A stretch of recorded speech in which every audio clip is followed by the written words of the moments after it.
السلام علیکم فرینڈس، کیسے ہیں آپ سب؟ خیریت سے ہیں؟ اور آپ کا دن کیسے گزر رہا ہے؟ ہم دعا کرتے ہیں کہ آپ کا دن اچھا گزرے اور آپ اپنے دن کو آج بہت ہی اچھے طریقے سے انجوائے کر سکیں۔ اور ہم آپ کے لیے لے کر آئے ہیں ہمیشہ کی طرح سلسلہ ناول نگہبان آنچل کی ایپیسوڈ 5، جس کو آپ کے لیے لکھا ہے ثنا سفیان خان نے۔ تو چلتے ہیں ناول کی طرف۔ وہ تیزی سے ایمرجنسی وارڈ کی طرف بڑھا تھا۔ چہرے پر سختی اور سنجیدگی تھی، لیکن دل از حد بے چینی کا شکار تھا۔ وہ اپنے احساسات اور جذبات کو سمجھنے سے خود قاصر تھا۔ کوریڈور میں پہنچ کر وہ بے قراری سے ٹہلتا ہوا خود کو سمجھا رہا تھا کہ اس سے اتنا پریشان ہونے کی کوئی ضرورت نہیں ہے، لیکن اس دل کا کیا کرتا جس سے کسی پر چین نہیں تھا۔ 5 گھنٹے بعد ایمرجنسی روم کا دروازہ کھلا تھا اور نرس سے ایک نیلے کمبل میں لپٹا چھوٹا سا وجود لا کر اس کی طرف مسکراتے ہوئے بڑھایا۔ سائرس کی نظریں بس اس کمبل سے لپٹ کر رہ گئی تھیں۔ دل بے اختیار تیزی سے دھڑکا اور نگاہیں ساکت رہ گئیں۔ مبارک ہو سر، بیٹا ہوا ہے۔ نرس نے اسے اس طرح ساکت دیکھ کر اس کی طرف اس وجود کو بڑھایا تھا جسے اپنے کانپتے ہوئے ہاتھوں میں لے کر اس کو بازوں میں بھرتے وہ بے اختیار اس کا معصوم خوبصورت چہرہ دیکھنے لگا۔ گولو گپلو سا وہ وجود آنکھیں بند کیے، لبوں کو بھیجے، مٹھیوں کو بھیجے، خاموشی سے پڑا تھا۔ 5 منٹ تک وہ اسے اسی طرح بنا پلکیں جھپکائے بے قراری اور محبت سے دیکھتا رہا تھا۔ جب اس ننھے سے وجود نے آنکھیں واں کیے، سب سے پہلے اسے دیکھا۔ کیسا احساس تھا یہ جو اسے کسی اور دنیا میں لے گیا تھا۔ آنکھوں میں نمی لیے اس سے بے اختیار جھک کر اس کی پیشانی چومتے ہوئے بے قراری سے اس کے چھوٹے چھوٹے ہاتھوں کو چوما تھا۔ اس دل فریب اور انوکھے احساس نے سائرس کو یہ تک بھلا دیا تھا کہ وہ کون ہے، کیا کرتا ہے۔ آدھے گھنٹے تک وہ اس ننھے سے وجود کو اسی طرح دیکھتا رہا تھا۔ یہ کیسا احساس، کیسی کشش تھی جو اسے اس طرح خود سے بیگانہ کر رہی تھی۔ سنیں، وہ کیسی ہیں؟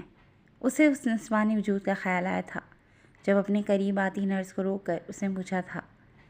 سر وہ اب ٹھیک ہیں، ان کو کمرے میں شفٹ کر دیا گیا ہے، چاہیں تو آپ مل سکتے ہیں۔ نرس مسکرا کر ان دونوں کو دیکھتی ہوئی اس کے سر ہلانے پر آگے بڑھ گئی تھی۔ ڈاکٹرز کی پوری ٹیم ہی اسے اس کا شوہر سمجھ رہی تھی، اس لیے اس سے ویسا ہی رویہ اختیار کر رہی تھی، لیکن وہ حقیقت سے آگاہ تھا، اس لیے اس سے ملنے کا ارادہ نہیں رکھتا تھا۔ اپنے موبائل کو سوئچ آن کرتے ہوئے اس وجود کی 1-2 تصویریں لینے کے بعد بے اختیار مسکراتے ہوئے اسے اپنے بازوں میں بھیجے وہ سیلفی لینے لگا۔ اس کے بعد موبائل جیب میں رکھتے ہوئے محبت سے اس کی پیشانی چوم کر اسے نرس کو پکڑایا تھا۔ سر آپ ڈاکٹر سے مل کر کچھ دوائیں استعمال کی ہیں جو میڈیکل سے لے کر آئیں۔ نرس کے کہتے ہی وہ فوراً اس کے بتائے گئے کیبن کی طرف بڑھا تھا۔ ڈاکٹر اریحا بیگ کے کیبن میں آ کر وہ بیٹھ گیا تھا۔ اس کا اتنا رکھ رکھاؤ والا انداز دیکھ کر اس وقت کوئی اندازہ بھی نہیں لگا سکتا تھا کہ وہ اصل حقیقت میں کیا ہے۔ دواؤں کا پرچہ ڈاکٹر سے لے کر وہ ڈسپینسری سے دوا خرید کر نرس کے حوالے کر کے اپنے اڈے کی طرف روانہ ہوا، کیونکہ بہت سے کام تھے جو اسے کرنے تھے۔ نہ جانے کتنے گھنٹے بعد اس نے اپنی آنکھیں زبردستی کھولنے کی کوشش کی تھی۔ کانوں میں چھوٹے سے بچے کے رونے کی آواز پڑتے ہی اس کی آنکھوں سے لاتعداد آنسو گرتے ہوئے تکیے میں جذب ہوئے تھے۔ ہوش کی دنیا میں واپس آتے ہی اسے خود پر گزرا ہوا ایک ایک لمحہ یاد آیا تھا۔ اذیت سے آنکھیں میچ کر چند پل بعد کھول کر وہ خود پر جھکی نرس کے سہارے اٹھ کر بیٹھی تھی۔ جبلو کمبل میں لپٹا ہوا ایک وجود نرس نے مسکراتے ہوئے اس کی گود میں ڈالا تھا۔ مبارک ہو میم، بیٹا ہوا ہے۔ نرس کے لفظ کانوں میں پڑتے ہی وہ پہلے ساکت رہ گئی تھی، پھر نظریں اس چھوٹے سے گپلو پر ڈال کر اسے خود میں بھیج کر بے اختیار شدت سے رو پڑی تھی۔ کمرے میں داخل ہوتی ڈاکٹر بھی اسے اس طرح روتے دیکھ کر پریشان ہو کر قریب آئی تھی۔ آپ الحمدللہ بالکل ٹھیک ہیں، لیکن پھر بھی آپ کو 3 دن تک ہاسپٹل میں رہنا ہوگا۔ ڈاکٹر اریحا بیگ اس کے چہرے پر رقم اذیت دیکھ کر بھی پوچھ نہیں سکی، اس لیے فارمل لہجے میں بات چیت کرتے ہوئے نرس کو باہر جانے کا اشارہ کیا۔ ڈاکٹر، کیا آپ میری مدد کر سکتی ہیں پلیز؟ اس نے اپنے آنسوؤں کو صاف کرتے ہوئے ایک آس سے اسے دیکھا تھا۔ اریحا حیرت انگیز نظروں سے اسے دیکھ رہی تھیں، کیونکہ اس کی نظروں میں اس کا شوہر اس کے لیے بہت پریشان تھا۔ تو پھر اس کے رونے کی اور کیا وجہ ہو سکتی ہے؟ جی بالکل، آپ بتائیں، مجھ سے جو بن پڑا میں وہ آپ کے لیے کروں گی۔ وہ لڑکی اس کی ہم عمر تھی، اور نہ جانے اس کی کیا پریشانی تھی جو وہ اس طرح سے رو رہی تھی۔ آپ میرے شوہر کے موبائل پر فون کر کے میرے یہاں ہونے اور بیوی کی اطلاع دے سکتی ہیں؟ اس نے اپنی گود میں سوئے ہوئے اس ننھے وجود کو خود میں بھیج کر اس سے کہا۔ لیکن آپ کے شوہر تو پوری رات یہیں تھے، اور وہ آپ دونوں کے لیے کافی پریشان بھی تھے۔ صبح میں جا کر وہ کہیں گئے ہیں۔ عریحہ نے حیرت سے آنکھیں وا کیے اسے بتایا تھا، جسے سن کر وہ بے اختیار شدت در رہ گئی تھی۔ نہیں، میں آپ کو سب کچھ بتاؤں گی، بس آپ میرا یہ کام کر دیں۔ چند پل سوچنے کے بعد وہ گڑ گڑاتے ہوئے منتوں پر اتری تھی۔ عریحہ نے بنا کوئی سوال کیے اس کے نمبر بتانے پر اپنے موبائل میں نمبر ڈائل کرنے کے بعد کان سے لگایا تھا۔ جب چند منٹ بعد فون ریسیو ہوا تھا۔ سر، میں شفا ہاسپٹل سے ڈاکٹر عریحہ بیگ بات کر رہی ہوں۔ یہاں کل آپ کی بیوی کو ایمرجنسی میں لایا گیا تھا اور آپ کا بیٹا پیدا ہوا ہے۔ کیا آپ ہاسپٹل آ سکتے ہیں؟ اس نے نپے تلے انداز میں اپنی بات کہی تھی، لیکن ادھر سے آتی آواز اور لہجہ سن کر وہ ساکت رہ گئی۔ کون بیوی؟ کس کی بیوی؟ میں نے اس بے حیا کو کل طلاق دے دی تھی، لیکن لگتا ہے کہ اس کے چھوٹے سے بھیجے میں میری بات نہیں آ سکی۔ کوئی بات نہیں ہے، ابھی آدھے گھنٹے بعد باقاعدہ طور پر سمجھ آ جائے گی۔ اس نے اپنی بات کہتے ہی کھٹ سے فون بند کر دیا۔ عریحہ حیرت کی زیادتی سے ساری باتیں سنتی اس اداس سی شہزادی کو دیکھ رہی تھی جو ضبط سے آنکھیں میچے بیٹھی ہوئی تھی۔ ڈاکٹر عریحہ خاموشی سے اس کے کمرے سے نکل گئی تھی اور دوسرے پیشنٹ کے روم میں داخل ہو گئی۔ دوسرے مریض کو دیکھتے ہوئے بھی اس کا ذہن وہیں کہیں اٹکا ہوا تھا، اور وہ اب تک اس کی زندگی کے اس اذیت ناک موڑ کو سمجھنے کی کوشش میں ہلکان تھی۔ 55 منٹ بعد وہ دوبارہ اس کے کمرے میں داخل ہوئی تھی، جہاں وہ لڑکی ایک ہاتھ میں کاغذ کا ایک ٹکڑا پکڑے ساکت و جامد بیٹھی ہوئی تھی۔ ابھی تھوڑی دیر پہلے ہی کسی کے ذریعے اسے طلاق کے پیپرز ملے تھے۔ وہ تو ابھی منت سماجت کرنا چاہتی تھی، کیونکہ وہ بے آسرا اور بے گھر نہیں ہونا چاہتی تھی۔ اپنے بیٹے کو بغیر سرپرست کے پالنا نہیں چاہتی تھی۔ وہ چاہتی تھی کہ اس کا بیٹا اپنے باپ کے کندھوں پر چڑھ کر یہ دنیا دیکھے، لیکن ہر ایک کے نصیب میں ایسا نہیں ہوتا ہے۔ کھٹکے کی آواز سن کر وہ حواسوں میں لوٹی تھی۔ عریحہ کی طرف چند پل دیکھنے کے بعد اس نے اپنی نظریں کوٹ میں لیٹے ہوئے وجود پر مرکوز کر دی تھیں۔ میرا نام اسوا ہے۔ میں نہیں جانتی کہ کل مجھے کس نے یہاں تک پہنچایا تھا، لیکن میں اس کا یہ قرض ساری زندگی نہیں اتار سکتی۔ میں نہیں جانتی کہ انہوں نے آپ سے کیا کہا ہے، لیکن میں بتا دوں کہ وہ میرے شوہر نہیں ہیں۔ ڈاکٹر عریحہ بیگ کے بنا کچھ پوچھے ہی وہ اسے سب کچھ بتاتی چلی گئی۔ عریحہ نے اس کا درد اور اذیت خود پر محسوس کرتے ہوئے آنکھوں میں نمی لیے اسے خود سے لگایا۔ اللہ نے تمہیں ایک بدتر زندگی سے نکال دیا ہے۔ اب تم اپنے بیٹے کے لیے خود کو اور مضبوط بناؤ، اس کی پرورش اتنی بہترین کرنا کہ یہ عورت کی عزت کرنا جانے، کیونکہ کوئی بھی مرد تب تک اچھا نہیں ہو سکتا جب تک وہ مرد عورت کی عزت کرنا نہ جانتا ہو۔ عریحہ نے اسے تسلی دیتے ہوئے کوٹ سے اس کا لختے جگر اپنی گود میں اٹھایا تھا، پھر مسکراتے ہوئے اس کے ہاتھوں میں تھما دیا۔ تمہیں کسی بھی چیز کے لیے پریشان ہونے کی ضرورت نہیں ہے۔ اللہ جب ایک در بند کرتا ہے تو اس سے پہلے دوسرا در کھول دیتا ہے۔ وہ اس کی ڈرپ ٹھیک کرتے ہوئے باہر نکل گئی تھی۔ اسوا اپنی زندگی کے اس رخ پر پریشان نہیں تھی، بلکہ اسے کامل یقین تھا کہ اللہ سب بہترین کر دے گا۔ جہاں جنت سا سکون ہو، عبادت سے پاکیزگی ہو، محبت کے لمحے ہوں، خوشیوں کے منظر ہوں، ہو جو میرے خوابوں کی تعبیر، جو ہو میری حسرتوں کا جہاں، جہاں زندگی مکمل لگے۔ کاش میرا بھی ایک آشیانہ ہو جسے دیکھ کر نہ محلوں کی خواہش رہے، نہ چاند تارے توڑنے کی ضد ہو، جہاں تھوڑی سی ہی سپنے حوصلہ بن جائے، جہاں کہیں جھروکے سے چاندنی جھانکتی ہو تو کبھی پورا چاند اس چھوٹے سے آشیانے میں ہی اتر جائے۔ کاش میرا بھی ایک آشیانہ ہو۔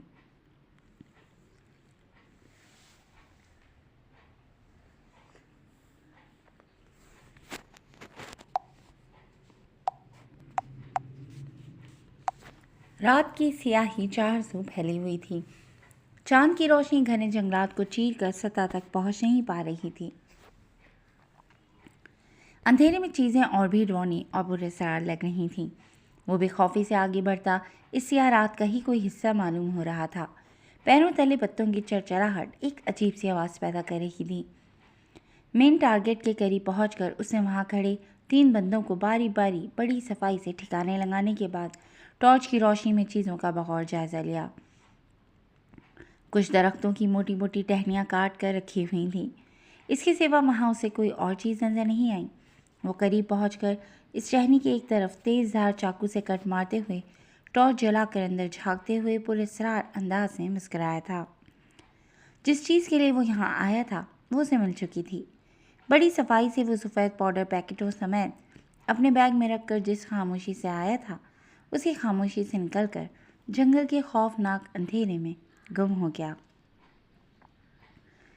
کسی خزاں کے موسم میں زرد پتوں سے ڈھکے بینچ پر گھنے درخت کے سائے تلے اداس موسموں کو دل میں بسائے۔ آؤ بیٹھ کر کچھ گفتگو کرتے ہیں، کچھ اپنی کہتے ہیں، کچھ تمہاری سنتے ہیں۔ پھر ان خزاں کے موسم کو، ان سوکھے زرد پتوں کو، اس درخت اور اس آب و ہوا کو اپنی انکہی داستان میں شریک کرتے ہیں۔ تھکن سے چور وہ جیسے ہی اپنے کمرے میں داخل ہوا تھا، سب کچھ پہلے کی طرح دیکھ کر وہ حیران نہیں ہوا، کیونکہ وہ جانتا تھا کہ ہر دن اس کے کمرے کی صفائی وہ خود کرتی ہے، چاہے وہ رہے یا نہیں۔ فریش ہو کر بیڈ پر وہ بیٹھا ہی تھا جب دستک دینے کے بعد ہاتھ میں پانی کی بوتل لیے وہ اندر داخل ہوئی تھی۔ اتنی عصبیت اچھی ہوتی ہے کیا ریحا؟ وہ سنجیدگی سے اس کی پلکوں پر نظر مرکوز کیے اپنی مخصوص بھاری گمبھیر آواز میں مخاطب ہوا تھا۔ وہ چند پل کے لیے ساکت رہ گئی تھی، کیونکہ ان 8 سالوں میں اس نے پہلی بار شکوہ کیا تھا۔ دل بے اختیار شدت سے دھڑکا تھا۔ وہ اس دیوانے دل کا کیا کرتی جہاں وہ آج بھی پہلے کی طرح بڑی شان سے قبضہ جما کر بیٹھا تھا۔ اسے اجنبی تو نہیں کہتے؟ وہ بنا اس کی طرف دیکھے جانے کے لیے مڑی تھی جب وہ سامنے آ کر کھڑا ہوا تھا۔ پھر اس کو کیا کہتے ہیں ریحا؟ کیا تمہارے دل میں میرا نام نہیں گونجتا؟ میں تمہارے سامنے کھڑا ہوں، تم ایک بار مجھ سے اس سب کی وجہ تو پوچھو، اس کے بعد تمہارا ہر فیصلہ مجھے قبول ہوگا۔ وہ اس سے قدرے فاصلے پر کھڑا تھا۔ اریحا بیگ بے خوفی سے جھکی پلکیں اٹھاتے ہوئے اس کی آنکھوں میں جھانکتے ہوئے گویا ہوئی۔ آپ کے سامنے آ جانے سے میں وہ لمحہ اور اذیت کبھی نہیں بھول سکتی جو میں نے محسوس کیا تھا۔ یہ دل دھڑکتا تو ضرور ہے، لیکن اس میں گونجنے والے نام کو میں سننا نہیں چاہتی ہوں۔ اس کی آنکھوں میں رقم اذیت نے مقابلی شخص کے دل کو چند پل کے لیے جکڑ لیا تھا۔ وہ سوچ میں پڑ گیا تھا کہ کیا یہ اس کی وجہ سے اس حال کو پہنچ گئی؟ کیا آج اس کے وجود سے ہی انکاری تھی؟ سامنے کھڑی اپنی بیوی کو وہ نظر بھر کر دیکھتے ہوئے چند پل کے لیے ساکت رہ گیا تھا، کیونکہ اس کی آنکھوں میں نمی کے ساتھ ہی اسے خود کا عکس صاف نظر آیا۔ اس کی آنکھوں میں چھپے اپنے عکس پر وہ بے اختیار مسکرایا تھا۔ اس کے دل کی دھڑکنیں معمول پر آ گئی تھیں۔ تمہارے دل میں گونجنے والا نام کس کا ہے یہ مجھ سے بہتر کوئی نہیں جان سکتا، کیونکہ کبھی کبھی مقابل شخص کو احساس دلانے کے لیے لفظوں کی ضرورت نہیں ہوتی ہے، بلکہ یہ جو آنکھیں ہوتی ہیں نا، یہ سب کچھ کہہ جاتی ہیں، ہر راز ضائع کر جاتی ہیں۔ اس نے ہاتھ بڑھا کر بڑی دلیری سے اس کی پلکوں کو اپنی انگلیوں کی پوروں سے چھوا تھا۔